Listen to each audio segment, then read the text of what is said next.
الحمدللہ رب العالمین والصلاة والسلام علی سید المرسلین اما بعد فاعوذ باللہ من الشیطان الرجیم بسم اللہ الرحمن الرحیم۔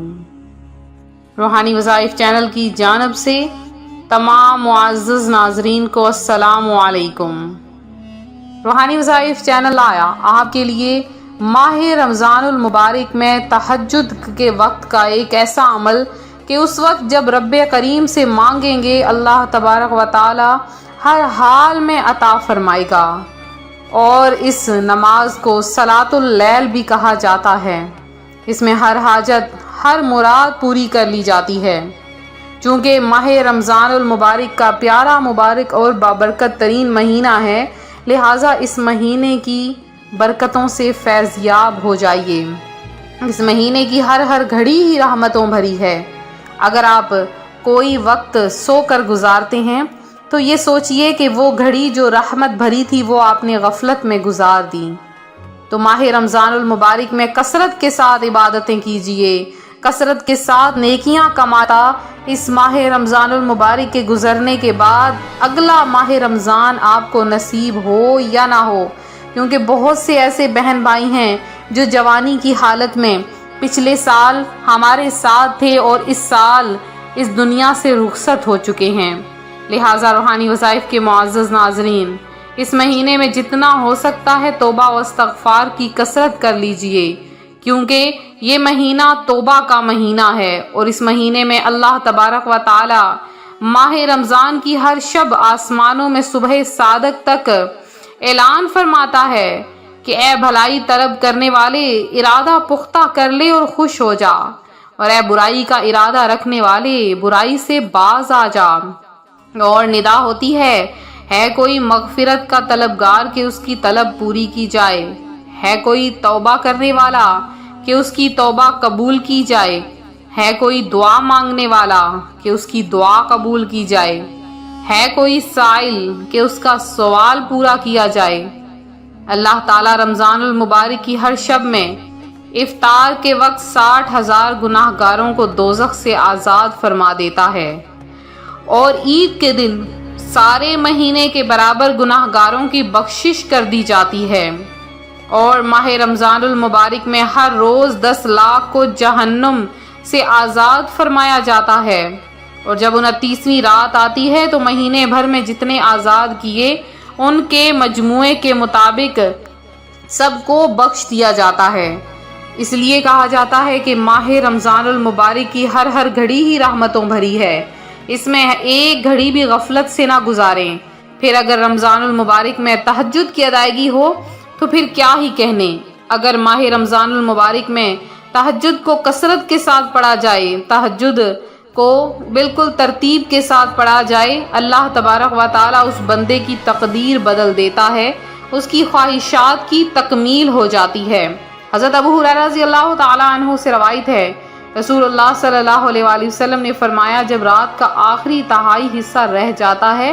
تو اللہ تبارک و تعالیٰ آسمان دنیا کی طرف نزول فرما کر ارشاد فرماتا ہے، کوئی ہے جو مجھ سے مانگے میں اس کی دعا قبول کروں، کوئی ہے جو مجھ سے سوال کرے میں اسے عطا کروں، کوئی ہے جو مجھ سے سوال کرے، کوئی ہے جو مجھ سے مغفرت چاہے اور میں اس کی مغفرت کر دوں۔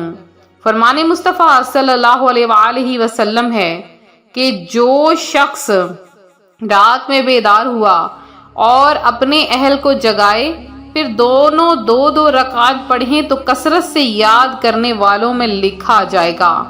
فرمان امام محمد بن محمد غزالی شافعی رحمۃ اللہ علیہ کافی تہجد گزار فرماتے ہیں تہجد گزار کو چاہیے کھانے پینے کے معاملے میں بقدر کفایت کھائے، دن کے اوقات کو جھوٹ غیبت اور لغویات سے پاک رکھنے کی کوشش کرے، حرام و ناجائز کی طرف دیکھنے سے بچے، اور کامل وضو کرے اور آسمانوں کے وسیع کائنات میں غور کرے، دعا کرے، حضور قلبی کے ساتھ نماز پڑھے تاکہ جو کچھ تلاوت کر رہا ہے اس کا مطلب بھی سمجھ آ جائے، اللہ تبارک و تعالیٰ اس کو بخش دیتا ہے۔ تہجد کی 8 رکعات ہیں،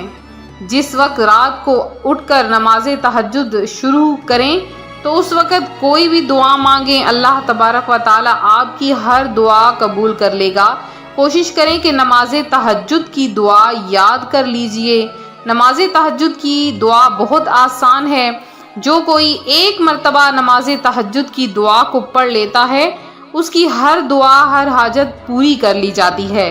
تو اب آپ نے کیا کرنا ہے کہ جیسے ہی آپ نماز تہجد کے لیے اٹھیں، سحری سے اگر آپ آدھا گھنٹہ پہلے اٹھ جاتے ہیں، سحری کے وقت میں اٹھتے ہیں، تو آپ تہجد کی ادائیگی پہلے کر لیجئے، پھر آپ سحری کھا لیجئے۔ تو آپ نے کیا کرنا ہے، سب سے پہلے نماز تہجد کی دعا ایک مرتبہ پڑھنی ہے، بہت آسان سی ہے، میں نے سامنے اسکرین پر آپ کی آسانی کے لیے لکھ دی ہے، ایک دفعہ میں پڑھ کر آپ کو سنا دیتی ہوں۔ بسم اللہ الرحمن الرحیم، اللہم رب جبرائیل ومیکائیل واسرافیل فاطر السماوات والارض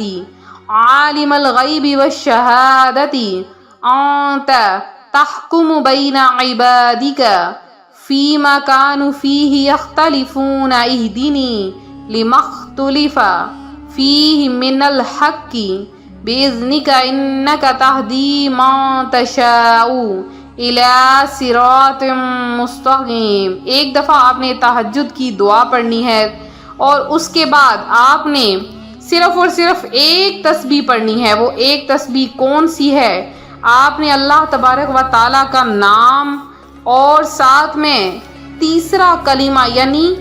سبحان اللہ والحمد للہ ولا الہ الا اللہ واللہ اکبر یا سمیع،